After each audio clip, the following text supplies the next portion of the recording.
Ayah bunda pernah nggak sih bertanya-tanya, sebenarnya keterlibatan yang sehat dalam proses pengasuhan itu yang seperti apa? Apakah aku sudah cukup terlibat ya dengan proses pengasuhan anakku?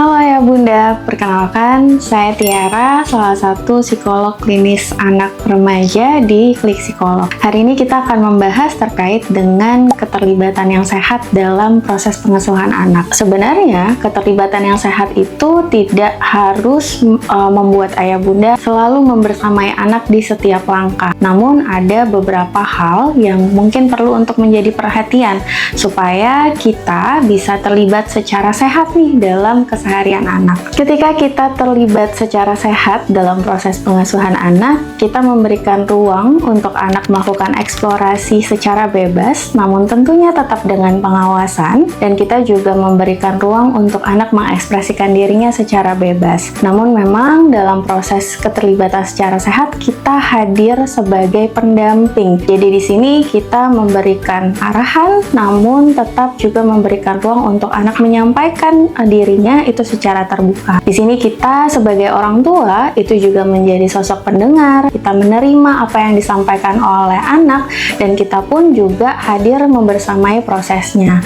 Namun di sini yang perlu untuk menjadi perhatian adalah kita tidak memberikan kontrol yang ketat. Kontrol yang ketat di sini dalam arti kita menjadi tidak memberikan kesempatan untuk anak kita mungkin menyatakan dirinya itu secara bebas. Kita tidak memberikan kesempatan untuk anak kita kemudian mencoba apa yang ingin ia coba. Kita tidak memberikan kesempatan untuk anak melakukan apa yang ia inginkan secara bebas. Nah, memang betul ya ayah bunda bahwa ya memang kita tidak bisa membebaskan anak begitu saja. Tetap perlu ada batasan-batasannya. Hanya memang batasan ini pun juga perlu untuk kita berikan secara seimbang. Jadi tidak terlalu ketat, namun juga tidak terlalu sebebasnya tanpa ada kendali seperti itu.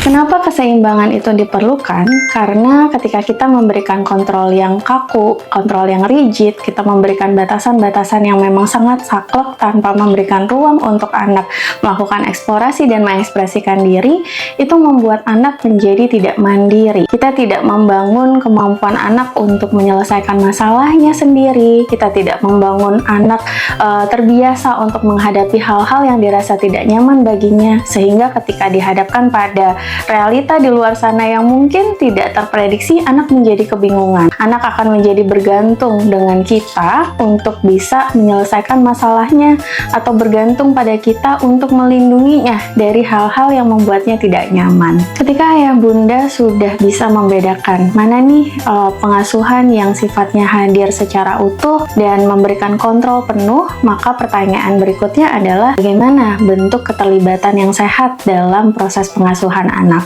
Nah, keterlibatan yang sehat itu sebenarnya tidak hanya berkaitan dengan hadir secara fisik, ada secara fisik di samping anak, namun juga hadir secara psikologis, yang berarti bahwa hadir dan melakukan penerimaan secara emosional terhadap kondisi anak. Ketika kita hadir secara emosional terhadap anak, itu berarti bahwa kita memberikan ruang untuk anak merasakan berbagai jenis emosi dalam kesehariannya. Ketika anak merasakan sedih, takut, marah, atau emosi negatif lainnya, kita membantu membersamai anak dengan melakukan penerimaan atas emosi tersebut, memberikan validasi atas emosi yang dirasakan, kemudian membantu anak untuk bisa meregulasi emosinya dengan cara yang sehat. Jadi ketika emosi-emosi tersebut hadir, kita tidak melakukan penolakan, kita tidak memberikan penekanan kepada anak untuk menghilangkan emosi tersebut, tapi emosi yang dirasakan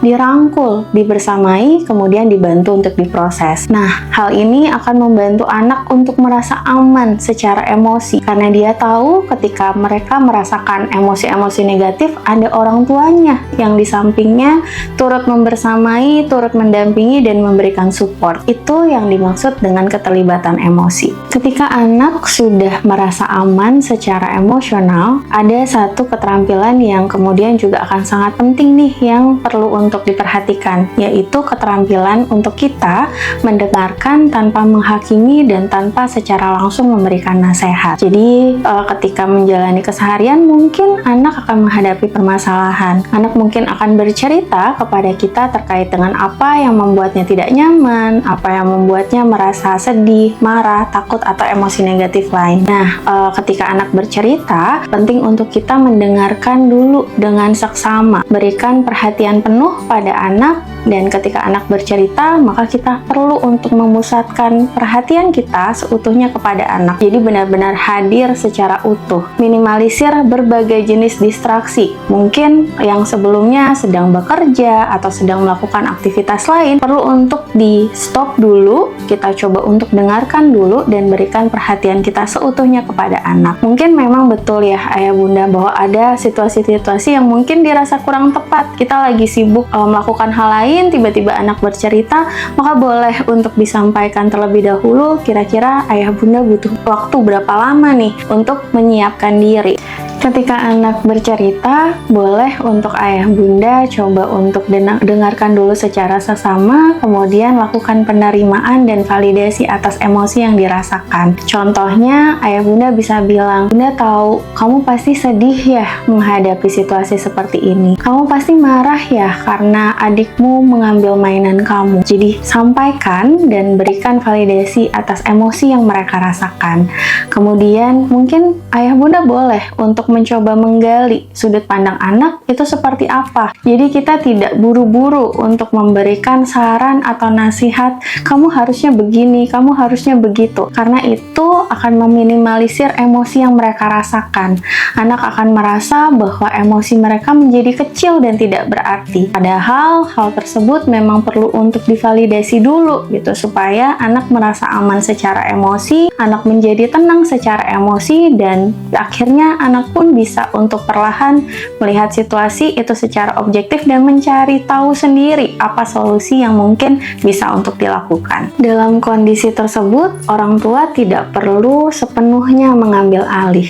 Di titik inilah justru kesempatan bagi kita sebagai orang tua untuk memberikan anak waktu dan ruang untuk belajar mandiri menyelesaikan masalahnya, tapi tentunya dengan rasa aman. Rasa aman di sini berarti bahwa mereka tahu bahwa ketika mereka mencoba menyelesaikan masalah, ada orang tua yang mendampingi, ada orang tua yang membersamai, dan ketika ada hal-hal yang mungkin terjadi tidak sesuai dengan harapan, mereka tahu bahwa ada tempat untuk pulang, ada ruang aman, yaitu kita sebagai orang tuanya. Di sini kita bisa menjadi partner diskusi bagi anak untuk mencari tahu kira-kira apa nih solusi yang paling tepat, kira-kira apa aja ya hal-hal yang bisa dilakukan untuk menyelesaikan masalah. Di sini kita bisa untuk membantu anak mempertimbangkan, kira-kira kalau aku memilih cara A, efeknya apa ya? Kira-kira kalau aku pilih cara B, nanti konsekuensinya seperti apa? Nah, di sini kita perannya sebagai pendamping. Lalu kemudian di akhir biarkan anak yang memutuskan sendiri. Tentunya dengan tadi sudah untuk bisa sampai di tahap ini, anak tentunya perlu untuk punya kemampuan untuk mengambil keputusan. Nah, hal ini memang perlu untuk dibiasakan, ayah bunda. Nah, bisa jadi hal tersebut dilakukan dalam bentuk memberikan kesempatan untuk membuat keputusan kecil di keseharian anak. Misalnya sesederhana, biarkan anak mengambil keputusan terkait dengan pakaian yang ingin dia gunakan sehari-hari, atau aktivitas yang mau dilakukan saat sedang dalam waktu luang, atau misalnya memilih mainan-mainannya sendiri. Hal tersebut akan memberikan kesempatan untuk anak belajar mengambil keputusan, dan tentunya pasti akan ada konsekuensi ya yang akan diperoleh, entah itu mainannya ternyata dia suka atau tidak suka, aktivitasnya dia suka atau tidak suka, bajunya dia nyaman atau tidak. Itu adalah konsekuensi-konsekuensi sederhana yang mungkin akan diperoleh gitu. Tapi dari situ anak kemudian akan belajar bahwa bahwa setiap keputusan itu akan ada konsekuensinya. Anak akan belajar untuk mempertimbangkan setiap pilihan-pilihan yang ada dalam proses penyelesaian masalah. Nah, dalam prosesnya memang betul bahwa barangkali anak juga akan menghadapi ketidaknyamanan. Dalam arti keputusan yang diambil bisa jadi akhirnya berujung salah, berujung gagal, atau berujung tidak enak gitu bagi mereka. Ketika anak menghadapi situasi demikian, penting bagi kita untuk memberikan respon yang sesuai. Dalam arti ketika anak mengalami kegagalan, anak melakukan kesalahan, keputusan yang diambil keliru, kita perlu untuk menjaga respon kita supaya tidak menyalahkan. Kenapa? Karena respon kita itu akan sangat berpengaruh pada proses selanjutnya. Apakah anak akan kembali berani untuk mencoba atau justru menjadi menutup diri? Ketika kita memberikan respon yang tidak sesuai dalam bentuk menyalahkan atau kita malah justru memberikan judgement dan penilaian, anak mungkin akan lebih ragu-ragu untuk mengambil keputusan di kemudian hari. Otomatis anak pun menjadi memilih untuk bergantung pada orang tua supaya tetap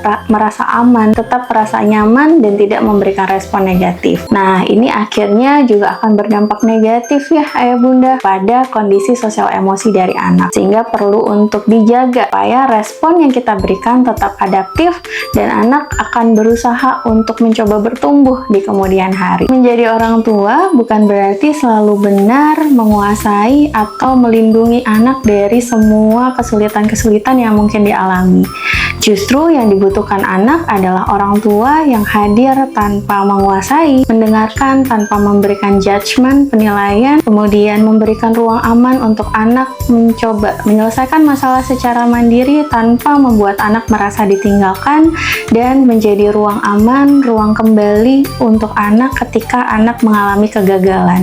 Semoga video ini bermanfaat ya ayah bunda. Selamat membersamai Ananda. Sampai bertemu di sesi berikutnya.